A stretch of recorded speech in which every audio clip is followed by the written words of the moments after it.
అంటే మీ అందరి మీద నా ప్రత్యేక అక్షింతలు వేయలేదు కాబట్టి మన వర్ష రూపంలో మీ అందరికి ఎంపీటీసీలకు మీ అందరికి కూడా ఎంపీటీసీ గారికి మీకు దేవుడు ఈ నీళ్ళ ద్వారా మంచిగా మీరు ఇంకా బాగుండాలని చెప్పి అక్షింతల రూపంలో వచ్చిన వర్షం కాబట్టి అయినప్పటికీ ఈరోజు మనము ఈ ప్రోగ్రాం పెట్టుకున్నప్పుడు నేను వాళ్ళకి చెప్పిన ఆర్గనైజర్స్కి ప్రోగ్రాం ఎట్లా చేద్దామంటే సార్ సింపుల్గా ముఖ్య నాయకులను పిలుచుకొని చేద్దాము. ఇక బహిరంగ సభలాగా పెడితే మంది రావడానికి రెడీ ఉన్నారు కానీ మనకు వాళ్ళకు సమయం ఇవ్వాలి, మళ్ళీ తొందరపడదు మనం చేద్దామని చెప్పి వారు గ్రామం నుంచి ఎవరు పిలవాలని చెప్పి ఒక లిస్టు తయారు చేసుకొని మీ అందరు పిలవడం జరిగింది. మేము టిక్ పెట్టుకుంటే మేము పిలిచిన వారు ఎవ్వరు కూడా మిస్ కాలేదు. ఫస్ట్ నేను పార్టీ తరఫున వచ్చినందుకు మీ అందరికీ కూడా పేరు పేరున వందనాలు తెలియజేస్తున్నాను. మరి ముఖ్యంగా మన ఎంపీటీసీ విషయానికి వస్తే వాస్తవం కూడా మన ఎంపీటీసీలు ఈ 5 సంవత్సరాలు చాలా కష్టపడ్డారు అనేం డౌట్ లేదు. ఇప్పుడు శేఖర్ చెప్పినట్టు 13 మంది గెలిస్తే మనం 8 మంది మిగిలిన అంతేనా? అంటే నిజమైనటువంటి నిక్కాసైనటువంటి రాజకీయాలపైన ఎథిక్స్ ఉన్న వ్యక్తులు మీరు ఇవ్వాలి. మీ ఎంపీటీసీ మీ పైన మీకు ఎంత ఇబ్బందులు వచ్చినా, మీకు వర్క్ల విషయంలో మీకు బిల్ రాకపోయినా, ఇప్పుడున్న నాయకుడు కొన్ని బిల్ ఆపినా మీరు అందరూ కూడా మాకు పార్టీ ముఖ్యము అని మీరు ఉన్నందుకు ఫస్ట్ మీకు నేను ప్రత్యేక ధన్యవాదాలు తెలియజేస్తున్నాను. మీకు తెలుసు గతంలో కూడా మనం చాలామంది పదవులు ఇచ్చినా కూడా ఎన్నికల ముందు మనం ఘోరంగా మోసం చేసిన పైన చరిత్ర కూడా మనం చూసినాం. మీరు ఎవ్వరు కూడా ఎటువంటి మీ పట్ల మీ ఇంటర్ చుట్టూ తిరిగి మీరు మభ్యపెట్టినా కూడా మీరు ఎంపీటీసీలు కానీ మన జెడ్పీటీసీ గారు కానీ మీరు ఎవ్వరికి కూడా వంగకుండా మీరు వారి మాట వినకుండా మేము పార్టీకి నిలబడతామని చెప్పి నిలబడ్డ వ్యక్తులు మీరంతా కూడా. కేసీఆర్ గారు బీఫామ్ ఇచ్చినటువంటి టికెట్ మీద రసైబాద్ సంతకంతో వచ్చిన బీఫామ్ మీద గెలిచిన వ్యక్తులు. ఇంతమంది కార్యకర్తలు ఉంటారు ఒక గ్రామంలో.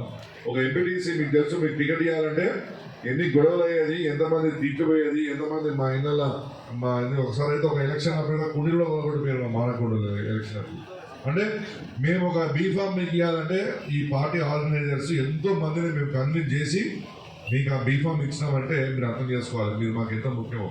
ఆ గౌరవం ఇచ్చి పార్టీ మంచి రోజుల్లో చెడ్డ రోజుల్లో మీరు మా వెంటున్నారంటే కూడా మేము మీకు ప్రత్యేకంగా ధన్యవాదాలు తెలియజేస్తున్నాం. ఈరోజు ఊళ్ళలో ఇక్కడ ఉన్న మన కార్యకర్తలు మీరున్నారు. ఇవాళ ఒక నాయకుడు ఊరికి వస్తున్నా అంటే కండువలు జెండాలు కట్టేది మీరే, నాయకుడు పోయినాక ఆ జెండాలు తీసేది మీరే, కార్యకర్తలు మొబిలైజ్ చేసేది మీరే, మీటింగ్కి మందిని సమకూర్చేది మీరే, పార్టీ ఇచ్చిన పైసలు సరిపోయినా జేబుల నుంచి పెట్టి మా నాయకుడు వస్తుందని చెప్పి ఆ ప్రోగ్రామ్ సక్సెస్కి కష్టపడ్డది మీరే.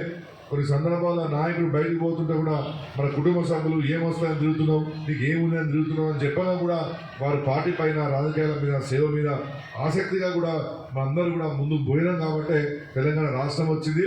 10 సంవత్సరాలు మనకు తెలంగాణ ప్రజలు అధికారం ఇచ్చింది. వాళ్ళు ఎటువంటి సందేహం లేదు. కార్యకర్తలు లేదు, పార్టీ లేదు, అందులో ఏ మాత్రం డౌట్ లేదు. కానీ అన్ని సందర్భంలో అందరు కార్యకర్తలకు ఏ పార్టీ కూడా మనం న్యాయం చేయలేదు. ఎందుకంటే ఊరి నుంచి ఒక ఎంపీటీసీ ఉంటే 20 మంది కాంపిటీషన్ ఉంటారు. మరి 20 మంది మనం ఇవ్వలేము, ఒక్కరికే దొరుకుతుంది. కాబట్టి దేశంలో ఐఏఎస్ ఐపీఎస్ కంటే కూడా బాగా కాంపిటీషన్ ఉన్న పోస్టులు ఏదంటే అది పాలిటిక్సే, రాజకీయాలు ఏం సందేహం లేదు. 116 అసెంబ్లీ సెగ్మెంట్లు ఉంటాయి, 119 లక్షలాది మంది మనకు పోటీ పడతారు. కానీ అలా కూర్చునేది మాత్రం కేవలం 119 మాత్రమే. అంటే చూడండి పాలిటిక్స్ అంత ఉంటుంది. ఎవరైతే ఆటుపోటలు ఎదురై అన్ని కష్టాలు నష్టాలు భరించుకొని పోతారో వాళ్ళకి మాత్రం తప్పకుండా ఫ్యూచర్ అనేది ఉంటుంది. ఇప్పుడు మిత్రుడు కిరణ్ మాట్లాడాడు, ఉన్నాడు ఇక్కడ నాయన లేడు.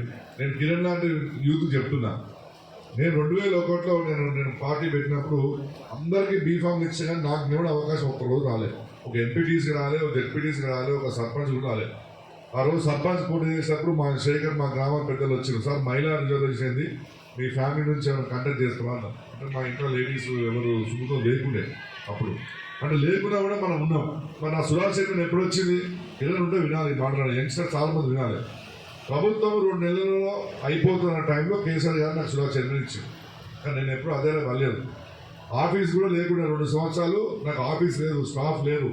కానీ ముఖ్యమంత్రి గారు ఇచ్చిన పదే మనకు గొప్పది కాబట్టి మనం దాన్ని కాపాడుకుంటూ ముందు పోయాం. కాబట్టి ఎవరైతే పార్టీలో క్రమశిక్షణ గల పోతారో యువకులు తప్పకుండా అవకాశాలు వస్తాయి. రానున్న రోజుల్లో కూడా మనందరూ కష్టపడదాం. దయచేసి మిత్రులారా, ఇవాళ మనం ఆదర్శంగా తీసుకోవాలి. ఇవాళ మన ఎంపీటీసీలో మన జెడ్పీటీసీ గారు, ఇవాళ నేను శేఖర్ గౌడ్ గారు నేను ప్రశంసిస్తున్నా.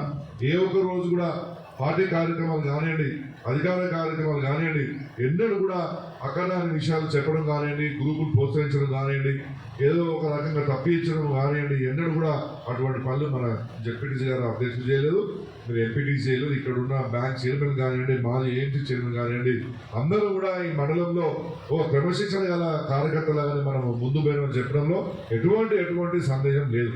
ఇవాళ ఇక్కడ ఉన్న టీం అంతా కూడా మన మండలంలో ఒక గట్టి స్ట్రాంగ్ టీం. పార్టీ నిలబడాలన్నా మీతో ఉంటుంది, పార్టీ పోవాలన్నా మీతో ఉంటుంది. మిత్రులు దయచేసి గమనించుకోవాలి.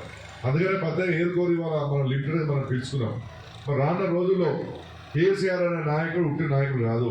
ఆయన ప్రభుత్వం పోయేంత మాత్రం అదే మరి ఇంట్లో మనసులో నీడలు మన కేసీఆర్ కాదు. నిన్న వినోద్ కుమార్ గారు ఇదే వేదిక ఒక మంచి మాట చెప్పాడు. మనకి వాళ్ళ పవర్ లేదు కాబట్టి కానీ మోస్ట్ పవర్ఫుల్ పార్టీ మీద వినోద్ కుమార్ గారు బాగా బ్రహ్మాండంగా చెప్పింది. అది వాస్తవం.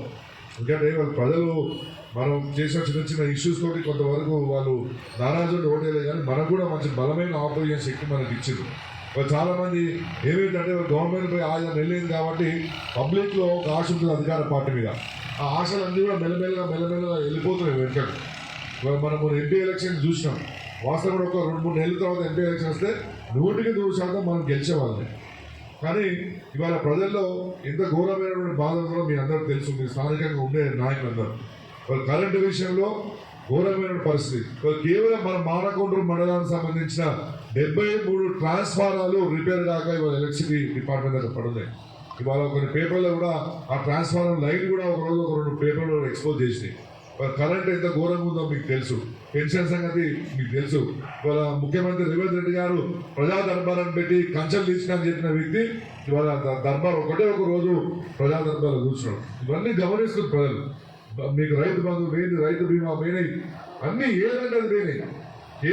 కేవలం మభ్య పెట్టుకుంటే ప్రభుత్వం పోతుంది. ఒక 6 నెలలు దయచేసి మనం ఓపిక పడదాం. ఇటువంటి ప్రోగ్రామ్ చేస్తాం.